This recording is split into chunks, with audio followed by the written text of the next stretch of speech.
2 दिनों से ऑपरेशन जारी है, अभी भी जारी है। जब आप मैं बात कर रहे हैं तभी ऑपरेशन जारी है, गोलीबारी जारी है वहाँ पर। और विशेष रूप से बहुत महत्वपूर्ण विषय मैं आपसे कह रहा हूँ कि सीसी मेंबर एक जयराम करके, वो पहली बार ये हुआ है कि किसी ऑपरेशन में, किसी मुठभेड़ में कोई सीसी मेंबर मारा गया। मुझे लगता है कि 1 करोड़ से अधिक के इनाम इनके ऊपर सभी राज्यों को मिला करके ऐसा होगा। इस तरीके से कुल मिलाकर अभी तक 14 नक्सली इसमें ढेर हुए हैं और अभी ऑपरेशन जारी है। मुझे लगता है कि कुछ और भी सफलता इसमें मिलेगी।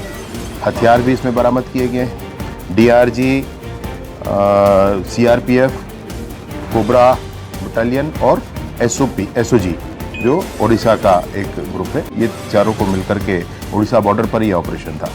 और बहुत बड़ी सफलता, जब सीसी मेंबर मिले हैं तो वहाँ पे डीकेएसजेडसी मेंबर भी ज़रूर होंगे और उनके सिक्योरिटी में लगे हुए सारे लोग थे जो अभी मारे गए। इस ऑपरेशन में आगे और सफलता मिलने की उम्मीद है।